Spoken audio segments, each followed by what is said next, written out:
Sebagai milenial, sebaiknya kalian tahu, eksploitasi hutan secara berlebihan membuat Indonesia akan berhadapan dengan ketidakstabilan antara kebutuhan bahan baku kayu dengan kemampuan produksi. Oleh karena itu, industri pengolahan kayu harus memanfaatkan segala bentuk hasil dari kayu, salah satunya adalah limbah serbuk kayu.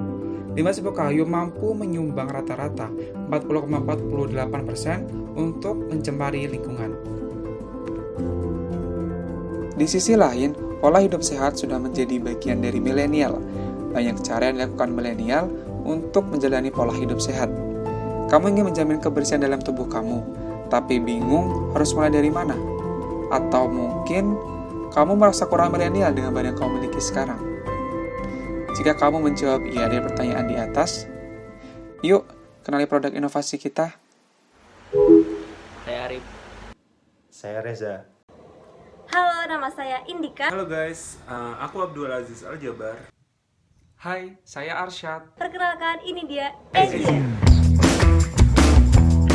Ezier merupakan produk inovasi yang dikembangkan berdasarkan kebutuhan milenial, yang dimana fungsi utama Ezier adalah sebagai tumbler yang dapat menyimpan temperatur di dalamnya, baik itu dingin ataupun panas. Stainless steel dijadikan bahan dasar produk ini, karena dapat mengantarkan panas atau dingin dengan baik. Serta, sebagai bentuk kepedulian lingkungan, kami menggunakan limbah kayu yang dijadikan sebagai lapisan luar produk, sekaligus pemanis yang menarik perhatian milenial.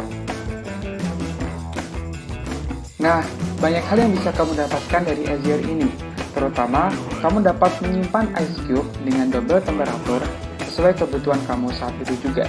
Kehigienisan yang kamu harapkan bisa kamu mulai dari sini karena bahan stainless steel dirancang untuk menahan reaksi asam lemah, sehingga tidak akan menimbulkan reaksi kimia yang berbahaya untuk tubuh kalian. Dengan desain minimalis, tentunya kamu dapat lebih percaya diri menggunakan alat ini di depan teman-teman kamu. Terakhir, ketika kamu menggunakan Ezier, artinya kamu sudah berkontribusi dalam pengolahan limbah dan peduli lingkungan secara tidak langsung. Yuk, makin milenial dan peduli lingkungan bersama Ezier. Analisis ekonomi perlu kita lakukan untuk mendapatkan keuntungan dan pengembalian modal dari penjualan produk Ezier. Tim pelaksana telah melakukan perhitungan benefit cost ratio untuk mengetahui kelayakan usaha. Berdasarkan estimasi penjualan produk Ezier yang telah dibuat, usaha ini layak untuk dijalankan. Kemudian, tim pelaksana juga melakukan perhitungan break-even point atau BEP untuk mengetahui jumlah produk dan harga untuk mencapai titik impas di mana tidak adanya untung maupun rugi atau balik modal. Berdasarkan perhitungan yang telah dilakukan, titik impas dicapai pada penjualan produk sebanyak 9 unit dengan harga produk sebesar Rp282.000 per unit. Tim pelaksana juga telah membuat estimasi penjualan produk Ezier dalam 12 bulan. Dapat dilihat pada cash flow. Pada bulan pertama penjualan, diperlukan pengeluaran biaya produksi yang cukup tinggi untuk proses produksi awal sebanyak 30 unit. Dari bulan kedua sampai bulan kelima, tidak memerlukan biaya untuk mesin sehingga pengeluaran yang ada hanya biaya tetap saja. Pendapatan baru didapatkan setelah produksi pertama dengan target penjualan sebanyak 30 unit dengan harga jual sebesar Rp400.000 per unit sehingga total pendapatan sebesar Rp12 juta. Kemudian, produksi akan dilakukan lagi setelah bulan kelima dengan target produksi yang terus meningkat seiring dengan target penjualan yang terus meningkat juga.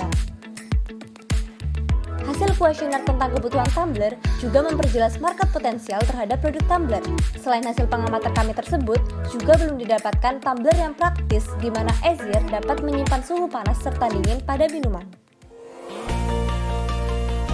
Strategi pemasaran yang paling sesuai untuk dijalankan pada masa pandemi ini adalah digital marketing. Karena kehidupan manusia saat ini hampir tidak bisa dipisahkan dari aktivitas online atau internet. Sehingga memaksimalkan digital marketing sangat diperlukan untuk meningkatkan brand awareness dan pengembangan secara konsisten dari usaha Ezier. Hal pertama yang tim pelaksana lakukan sebelum terjun langsung ke dunia digital adalah mempelajari berbagai platform yang memiliki potensi besar untuk menjalankan digital marketing. Setelah itu, tim pelaksana akan melakukan integrated digital marketing di mana semua komponen sumber daya digital digunakan secara maksimal. Hal tersebut dilakukan dengan membuat website easier dan berbagai sosial media easier, terutama Instagram, di mana target utama penjualan easier berkumpul, yaitu para kaum milenial. Pada website dan sosial media easier, terutama Instagram, strategi yang dilakukan adalah membuat iklan agar cakupan pasar easier lebih luas lagi, serta kematangan dalam membuat konten branding akan ditekankan agar nilai brand awareness terhadap easier dapat meningkat. Penjualan produk easier juga akan dilakukan melalui marketplace atau e-commerce seperti Tokopedia dan Shopee untuk meningkatkan dan mempermudah aksesibilitas konsumen dalam memperoleh produk easier. Mengingat target utama dari penjualan produk ini adalah kaum milenial, desain produk yang modern, minimalis, dan berbeda dari yang lain menjadi tren anak muda saat ini. Dari peluang tersebut, tim pelaksana berinovasi pada desain produk yang akan menyesuaikan dengan selera dari konsumen milenial sebagai strategi pemasaran kami. Hal tersebut dilakukan dengan cara memberikan opsi desain ukiran sesuai dengan keinginan konsumen atau custom. With easier, go big or go home.